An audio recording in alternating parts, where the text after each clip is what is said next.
Welcome to this special year-end compilation episode of Make Movement Matter. As we wrap up the year, I wanted to leave you inspired, uplifted, and ready to embrace movement in your own life. Over the course of this year, we've explored how movement can transform not just your physical health, but our mental and emotional well-being as well.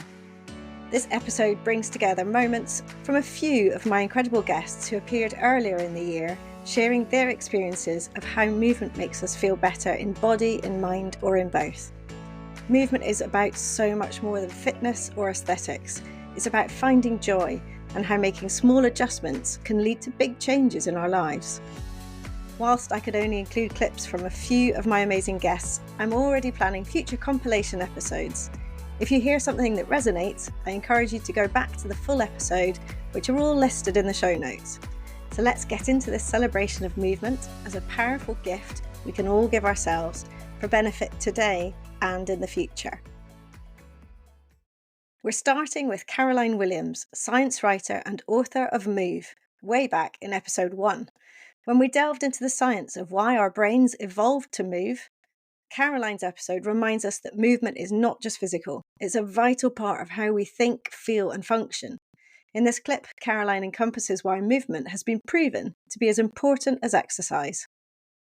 So we've known for a long time that activity is very good for our brain health, and it helps reduce the cognitive decline that, is sort of inevitable with old age. Our brains do get old and they do get less, less able to do what they used to do, at least at the speeds that they used to do it.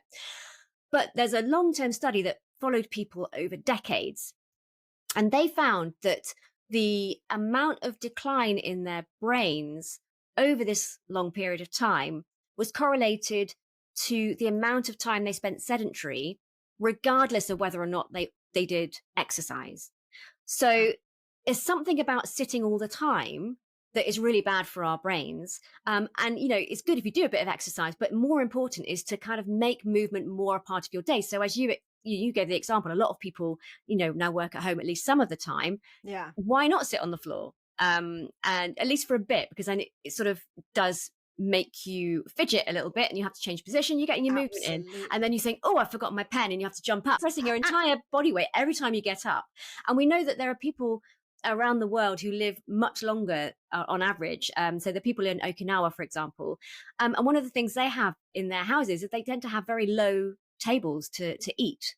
And they spend a lot of time, even the old folk will be hopping up and down from the table all the time. And we know that they live longer, they have, less brain problems. There's a lot of stuff that goes into that.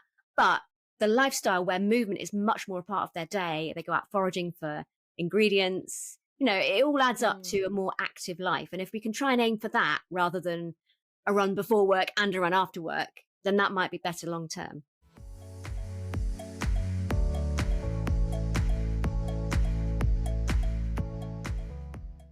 In episode 5, with Charlotte Marriott, a psychiatrist and mental health expert, we discussed how movement has a profound effect supporting emotional well-being and resilience. Her episode focuses on the mental and physical transformations that happen when we incorporate small, simple activities into our day, proving that movement is a powerful tool for healing and self-care. So moving from nothing to something gives you the greatest benefit in your health. And then if you add on a bit more, you get a little bit more benefit. You run a marathon, a little bit more benefit. But really the biggest impact on your health and well-being comes from when you go from doing nothing to just something.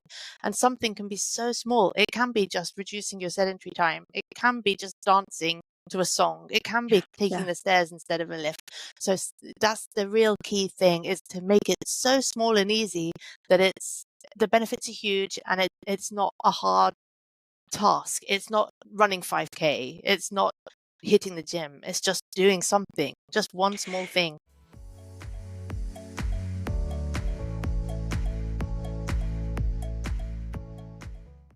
Sian Richardson, founder of the Blue Tits, celebrates the life-changing impact of everyday movement and the exhilaration of cold water swimming in episode 3. It has transformed her and others' lives in the most profound ways. Her episode highlights that no matter where you're starting from, small victories like regaining the ability to move more freely can have huge impact on your life. Sian's journey reminds us of the joy in celebrating what our bodies can do. And then, of course, you get that adrenaline hit, bang, it's straight away because, it's already there as you're walking down the beach. Wham, you go into the water. 90 seconds later, your skin gets to that point where you can accept it. And the endorphins go boom. 2 minutes later, get out. You've done it. You've done that whole package. Yeah. The headache's gone. The mood is lighter. And now the best bit's coming. The coffee, the cake, the warm clothes, that beautiful chatter that everybody has afterwards because they feel amazing.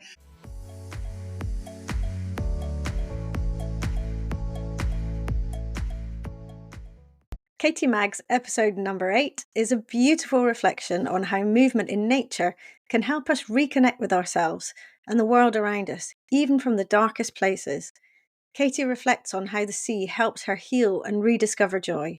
In this clip, Katie talks about being present and finding delight in the simple acts of moving and what it can do for your life as a whole.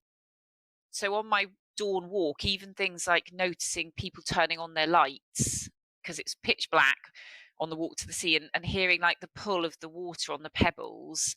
So even that stroll to the sea, when I was still very unwell, I started to notice that I'd noticed things. Yes, your awareness. Was creeping back in because I always explain it as in when I was poorly, my brain had gone from this lovely pink, active, healthy brain to slowly turning grey and dull. That was how it made me feel, that I'd overworked my brain so much, my mental health, that it had slowly just started to all switch off and shut down in protection of me, really. It was trying to shut me down because I was running at 1,000,000 miles an hour daily.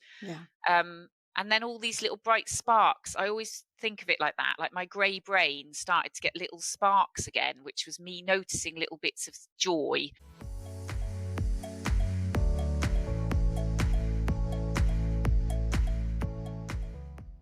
Jo Moseley's story in episode 2 is a heartfelt journey into how movement can help us heal emotionally.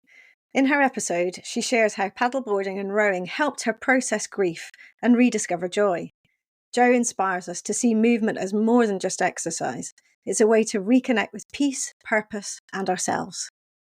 I know that there's a place where I can go and find joy, whatever is happening. And that could be swimming, it could be hiking, it could be going on my paddleboard. But I know that I will always come away feeling better. And that's, knowing that you have something in your life or a few things in your life that you will know will give you joy. Not every time 100,000,000% joy, but you will come back feeling better. Is just such a gift.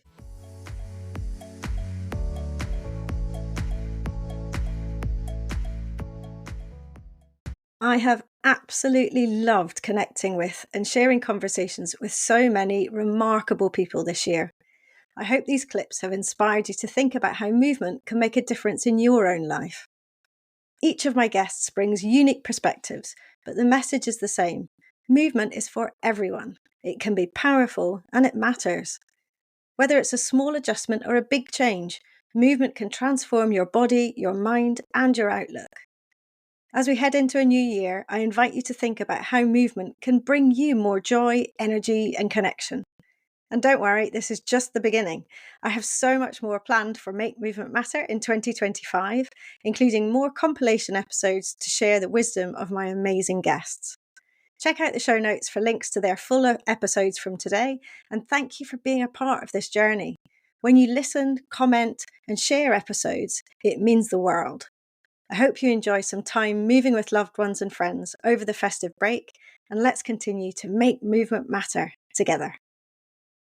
I always love hearing my guests' movement stories or learning from them about topics they're passionate about. I hope you've enjoyed listening, and if you have, you can help by doing 3 things. First, press the follow button to tell podcast platforms you want to listen again. Second, please give the show a 5-star rating and leave a review about why you liked it. And third, I'd love you to share it with friends and family or on your socials, for which I'm truly thankful.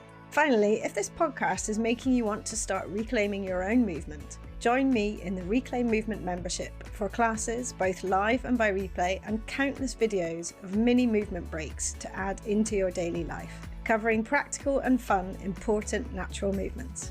Visit reclaimmovement.co.uk/membership to get started with your 7-day free trial. See you for the next episode, and thank you so much for listening.